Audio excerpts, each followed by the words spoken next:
Bonjour les amis. Aujourd'hui, j'ai décidé que je vais faire un autre type de vidéo pour nous aider, pour vous aider si vous avez un cancer et d'autant plus un cancer stade 4 comme le mien. Vous savez que je survis depuis 8 ans et que ça va bien. Alors, je vais essayer d'être le plus pratique possible, c'est-à-dire ce qu'il faut faire, ce qu'il ne faut pas faire. Et tout ce que je fais, c'est publié dans les grandes revues scientifiques mondiales, Nature, PubMed, British Journal of Health and Cancer, etc., etc.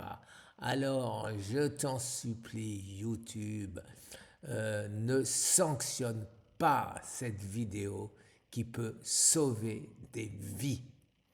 Alors, oméga 3 et DHA, faut-il prendre les deux, animal et végétal? Oui, il faut idéalement combiner les deux origines, animale et végétale, pour les oméga 3. Mais tout dépend du type d'oméga 3 dont on parle, surtout pour le DHA. Je t'explique clairement et simplement, basé sur les recommandations officielles comme celles de Lancet et les données scientifiques récentes. Rappel rapide, il n'y a pas un seul oméga 3. ALA, acide lipoïque, alpha-linoléine, et surtout, vient surtout des sources végétales, oh là là. Huile de lin, de colza, j'y crois pas, soja, j'aime pas, graines de chia, oui, noix, oui, etc. EPA et DHA, les formes les plus actives et les plus efficaces, les études qui ont été faites par des universités belges, plusieurs universités, l'Université du Canada, qui montrent que l'EPA et le DHA, en pénétrant la cellule du cancer, l'a fait mourir, les amis. Les études ont été publiées. Mais la conversion est très faible, souvent moins de 5 à 10% pour l'EPA et encore moins pour la DHA. Et parfois moins de certains. C'est pourquoi compter uniquement sur les plantes n'est pas optimal pour couvrir ses besoins en DHA. Et c'est pour ça, les amis, que j'en prends beaucoup, 2 fois 2 grammes dans la journée et 2 fois 500 mg d'EPA. Faut-il prendre les deux? Oui, c'est le meilleur choix selon Lancet et la plupart des experts. Les sources végétales sont excellentes pour l'équilibre global des graisses et apportent des antioxydants. Elles sont faciles à intégrer tous les jours. Huile de colza, j'aime pas ça. Lin dans la cuisine, une poignée de noix. Je ne prends pas d'huile de lin, c'est des huiles de graines et les huiles de graines, je les redoute. Il y a 3 autres huiles que vous connaissez, c'est-à-dire l'huile d'avocat, l'huile de coco et l'huile d'olive, bien évidemment. Les sources animales marinières, EPA plus EDHA ou algues sont nécessaires pour obtenir directement les formes actives dont le cerveau, les yeux, le cœur et l'inflammation ont vraiment besoin. Le DHA est particulièrement important. C'est pourquoi je dis toujours la DHA, mais c'est le apparemment. Lancet recommande explicitement d'augmenter l'ALA via les huiles et graines végétales. Graines végétales, on vient de le dire. Et de consommer régulièrement des poissons gras ou équivalents pour EPA, DHA. Alors, quelle origine privilégier en pratique? Besoin, situation, oméga 3 général plus ALA.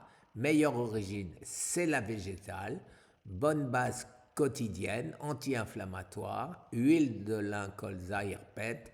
Graines de chia et lin, oui pour moi.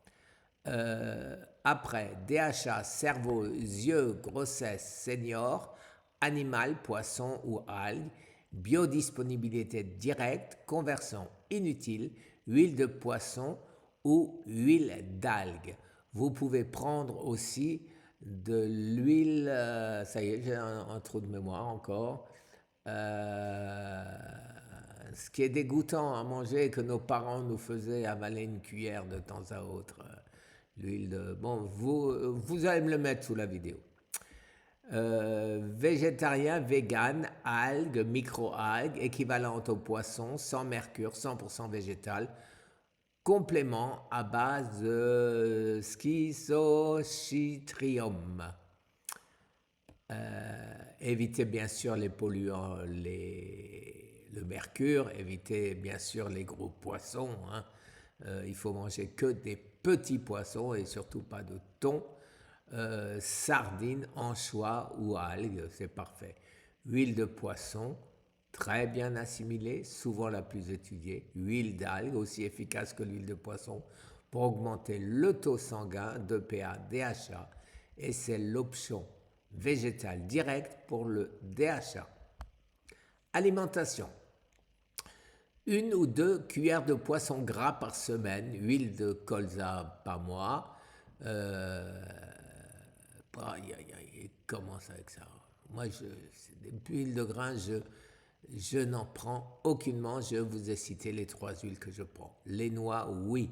Complément, si tu en prends, vise 250 à 500 mg d'EPA plus DHA par jour. Selon tes besoins, regarde bien l'étiquette. Triglycérides mieux assimilés. J'en prends le double, les amis. Si tu es végétarien, tu choisis obligatoirement une huile d'algue. Ce n'est pas mon cas.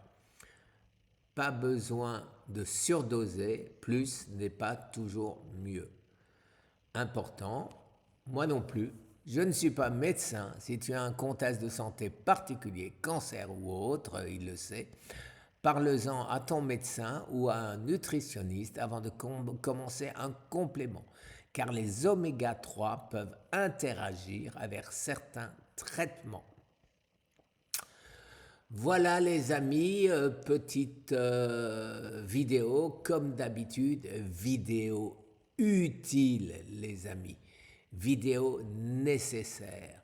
Alors, non, personne ne vous dira que les oméga 3 sont dangereux et personne ne vous dira que 80% de la population n'est pas en manque d'oméga 3.